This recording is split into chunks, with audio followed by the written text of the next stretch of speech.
Sometimes you get away with stuff when you're physical and aggressive, and they certainly did. It's a shame that officiating, had such a hand in a series like this. That was not a foul. That call should have been reversed on that challenge. All the headlines will be Reeve cries foul. Bring it on, right? Bring it on, because this shit was stolen from us. 6 seconds left. Game on the line. The Lynx are up by 2 points when everything falls apart. What happened next has NBA superstars, WNBA coaches, and thousands of fans questioning the entire integrity of the league. This game that nobody's talking about yet. Wait until you see what the replay cameras caught that the live broadcast missed. Let's break this down moment by moment. Be consistent. Every team asked for that, right? Sandy asked for that last game. So there are 3 of the games in the series, we're talking about the same damn thing. We could have done some things, right? But you shouldn't have to overcome to that extent. This shit ain't that hard. Officiating it's not that hard.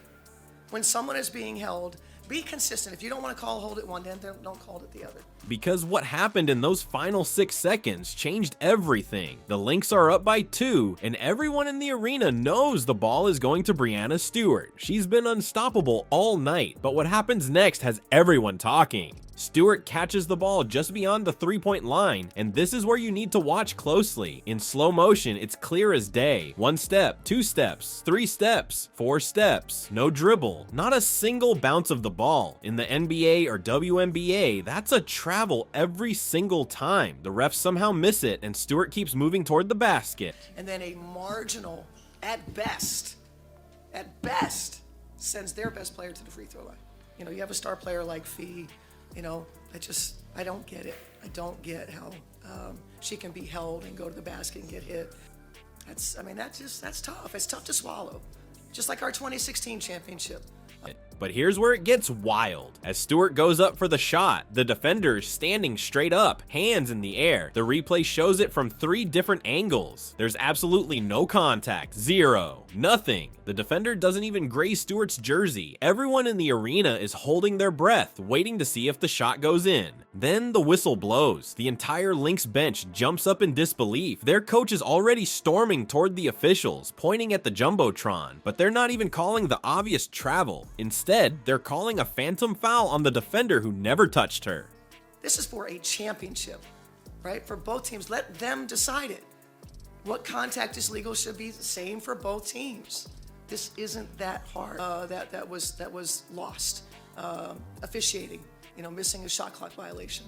This sucks. The close-up photos hit social media within seconds. You can see clear daylight between Stewart and the defender. There's a good 3 inches of space between them. It's the kind of evidence that makes you question everything you just watched. The refs didn't just miss one call. They missed the travel and called a foul that never happened. The Lynx players are pointing up at the replay screen, begging the officials to review it. The crowd is going absolutely crazy. Even neutral fans are starting to boo because what they're seeing on the big screen doesn't match what the refs just called. Stewart steps to the line with a chance to tie the game, while the Lynx bench looks like they've just witnessed a crime. But this controversial foul call, it was just the beginning. What happened next sent shockwaves through both the WNBA and NBA, starting with a certain superstar who couldn't stay quiet after watching this go down. The basketball world was about to explode. Ever wonder what happens when the biggest names in basketball decide they've seen enough?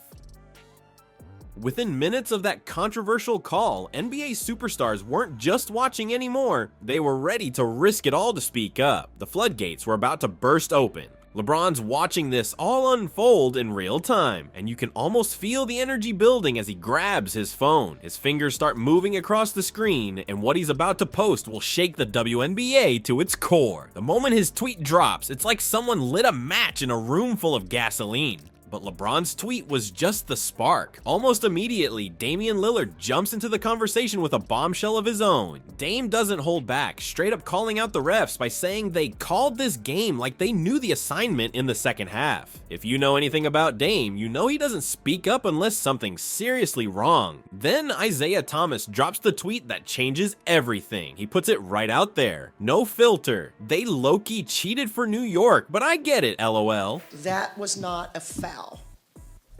That call should have been reversed on that challenge. Bring it on, right? Bring it on, because this shit was stolen from us. The word cheated hit social media like a thunderclap. You've got NBA stars, not just fans, but actual NBA stars, calling out WNBA officiating in real time. The social media storm is growing faster than anyone can contain it. Every refresh brings new posts, new reactions, new voices joining the chorus. It's not just random complaints anymore. It's becoming a movement. NBA veterans are jumping in, comparing referee standards between the leagues, pointing out inconsistencies that nobody can ignore. What makes this different from your typical social media outrage is the sheer number of professional players speaking up. These aren't just casual fans or Twitter trolls. These are elite athletes who understand the game at the highest level. When they see something wrong, they know it. And right now, they're all seeing the same thing. The conversation is getting bigger by the second, touching on issues that have been simmering beneath the surface for years. Veterans from both leagues are sharing stories, comparing notes, and building a case that's impossible to dismiss. This isn't just about one bad call anymore. It's about the integrity of the game itself. But here's the thing, all these tweets and posts, they're just opinions until you look at the hard evidence. And when you see the actual numbers from this game, everything these players are saying starts to make a whole lot more sense. The stats tell a story that's even more shocking than the social media storm. Let's put aside the tweets and social media drama for a moment. The real story? It's in the numbers. Try explaining how one team gets called for nearly every touch foul while the other team's physical defense gets ignored. The math just doesn't make sense, and we've got the footage to prove it. And when you look at the final box score, the disparity is shocking. One team shot 25 free throws while the other only got 8 attempts. That's more than triple the opportunities at the line. In a championship game where every possession matters, that kind of gap isn't just unusual, it's game-changing. Breaking it down quarter by quarter makes the pattern even more obvious. Early in the game, both teams were playing physical basketball, same contact, same intensity, but somehow one team keeps getting whistles while the other team's defenders could practically tackle someone without hearing a peep from the refs. But here's what's really wild. When the refs went to review that controversial foul on Alana Smith, they had multiple angles and slow motion footage at their disposal. They took their time, looked at everything, and still concluded Smith wasn't in legal guarding position. Watch the replay again. Smith is straight up, textbook defensive stance, and Stewart drives right through the empty air between them. Go back earlier in the game and you'll see almost identical plays that got completely different calls. There's a clip from the second quarter where the exact same defensive position resulted in a no call. Another from the third quarter where even more contact was let go. The inconsistency is mind-blowing. That these aren't just random plays. They're part of a larger pattern that's been building all season. Coaches and players have been voicing concerns about inconsistent officiating for months. With referee turnover affecting the league, the lack of experience is showing up in crucial moments. Unlike the NBA, which has public assessments for late game calls, the WNBA doesn't have the same transparency. Multiple basketball experts have pointed out how these free throw disparities don't just impact the score, they change the entire flow of the game. Teams get into foul trouble, players have to adjust their defense, and momentum shifts dramatically. When one team gets to the line 3 times more than their opponent, it's not just about the points, it's about controlling how the game can be played.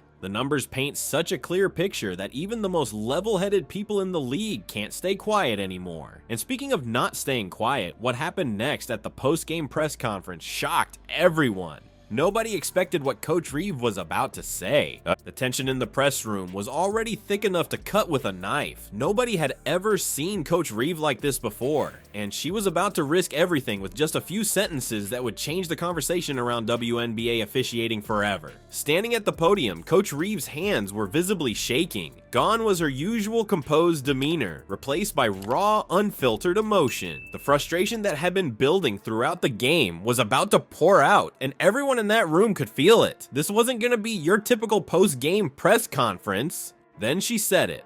Words that would echo through the basketball world. I know all the headlines will be Reeve cries foul. Bring it on, right? Bring it on, because this was stolen from us.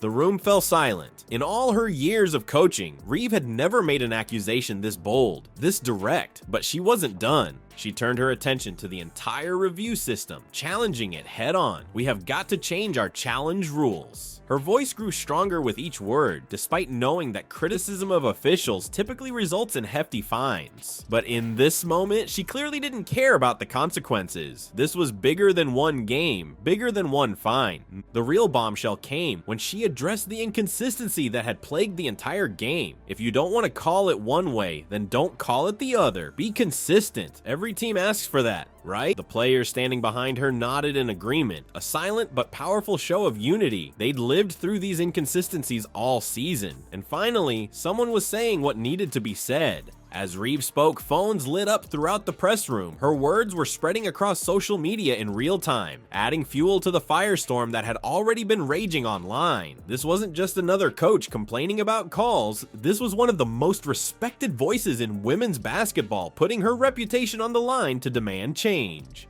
Other players around the league started showing support, even though many admitted they usually stay quiet about officiating to avoid fines. But Reeve had broken that silence, and now the floodgates were open. The press conference quickly became more than just a post-game reaction. It turned into a rallying cry for reform in WNBA officiating. By directly challenging the system and calling out the inconsistencies, Reeve had done what no one else dared to do. She turned a controversial finish into a movement for change, and there was no going back. The league office would have to respond, and everyone knew it. The question wasn't if changes would come anymore, it was when and how significant they would be. The WNBA is at a crossroads, facing what might be the biggest officiating crisis in its history. This isn't just about one controversial call anymore. It's about the future of the league itself, with NBA stars speaking up, coaches risking fines to demand change, and fans questioning every whistle. The pressure for reform is reaching a breaking point. Players and coaches are pushing for major changes, from increased transparency on late game calls to a complete overhaul of the challenge system. The league's silence is only making things worse. Every day without action is another day fans lose faith in the integrity of the game. This moment could be the catalyst that finally brings the changes players have been fighting for. The question isn't whether the WNBA will respond anymore, it's whether they'll make changes big enough to restore trust in the game.